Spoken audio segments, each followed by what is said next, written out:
So I don't see any written question here, but this is the time for question and answer.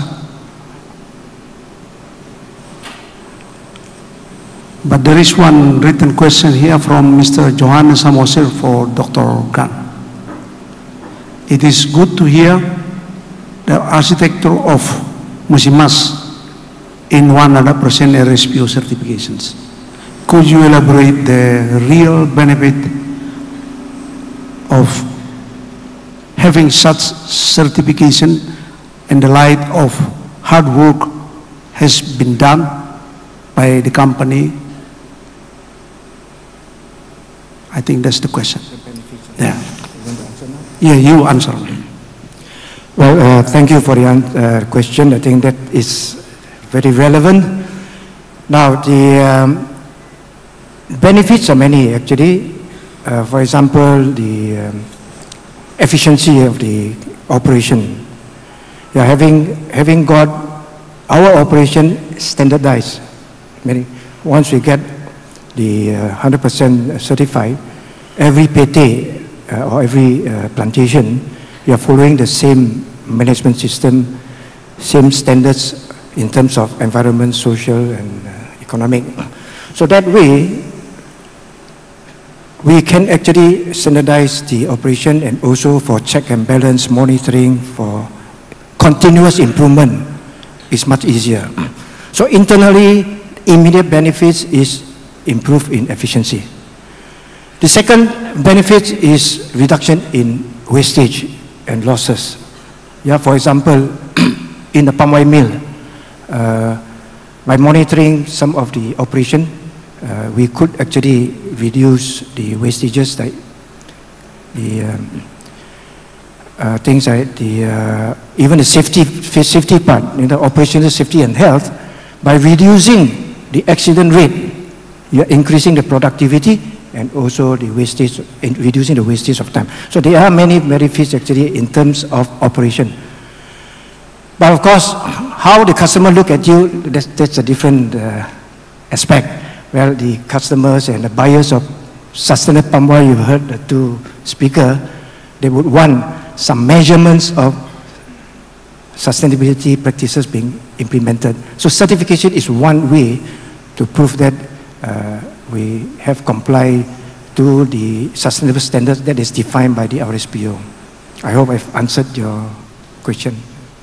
All right. Is there any other direct questions? Over there. Please state your name and also to whom you address your questions. Yeah, okay. Thank you. I would like to address my question to Pak Edi regarding the projections of the oil palm productions in Indonesia, which is quite... Your name, please? My name is Nyoman from Wetland International Indonesia program. So my question is addressed to Pak Edi regarding the impressive projections of the oil palm production in Indonesia. As you may be aware that from the data that I have collected, about 3.5 million hectares of peatland already occupied by the oil palm. And then we did a research recently on the smallholders and also on the companies in Riau and also in Jambi. And we found out quite a lot of the oil palm were leaning.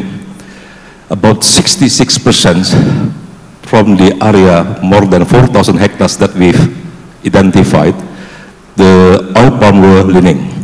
And also from the smallholders, yeah, especially for those planted on the peatland, I mean. So my question is, can we be assured with the productivity of oil palm that have been planted on the peatland will be sustainable in the long run? Why I ask this question? Because that leaning trees, that indications of the subsidence. Can you make it very based on the various data, based on a number of data, that the subsidence rates in the peatlands about 6 centimeters per year. So if one rotation takes about 25 years to 30 years, that means in one rotation about 1.5 meter of peatland will be subsided, plus a number of meters at the first year. With this question, my concern is really actually with the sustainability issue, because this area will be inundated with water and flooded. From the discussions that I've made outside this room with a number of people from the private sector and also from the smallholders, they also raised the concern. Too many trees were leaning in the peatland because of this kind of subsidence. So how can we anticipate in the future the sustainability issue? Thank you. Yeah, please. Heidi. Thank you, Pak Nyoman. Basically, we already, the RSPO already declared it, and also the government on moratorium of peat development for palm oil.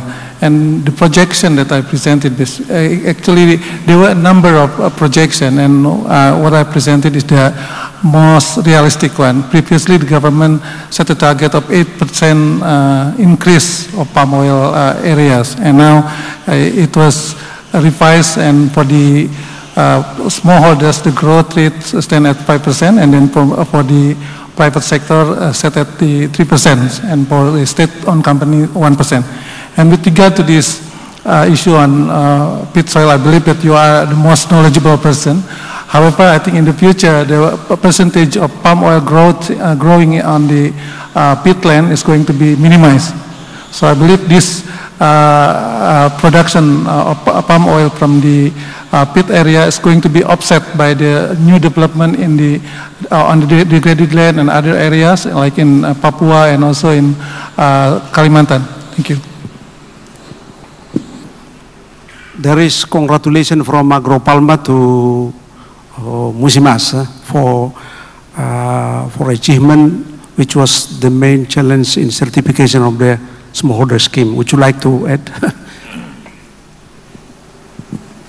Well, the main challenge for certification of scheme smallholders, well, there are plenty. There are a lot of challenges, and what we did in Musimas, we started very early. Back in 2007, we already started to rope in the smallholders in our training program to get them to be aware of some of the basic, not all the 8 principles and 39 criteria, but those that are relevant to them. The immediate challenge, of course, they will ask, where's the premium? Now, in any smallholders or any schemes that you go to, even independent, the immediate question up in their mind is, where's the premium? So we did try and convince them that the premiums come from the increase in productivity, increase in efficiency, and increase in the, what they call it, the operation. But of course, that didn't stop at that, and of course, at the end of the day, that will still remain a challenge. We hope, that's why we hope the buyers of CSPO would give that extra premium so that we can translate it back to the smaller schemes. Otherwise, other challenges are operational. All depend on how you organize, how you plan. If you organize it well and plan it well and give the adequate awareness and training, I think that should be minimized. If not, then operational can be a problem. For example, pesticide store. If you go to the smallholders, they have their own pesticide store even at the back of their house. How do you change them? So what we did in Musimas is that we work with the cooperatives. We say, look, we'll do a central purchase of pesticide. We'll build the store and everything is centralized. But it takes a while actually to get them to do it, but it's a matter of education, matter of getting them to see the benefits. So, I mean, there are a lot of challenges, but these are some of the crucial ones that I will highlight now because of constraint of time.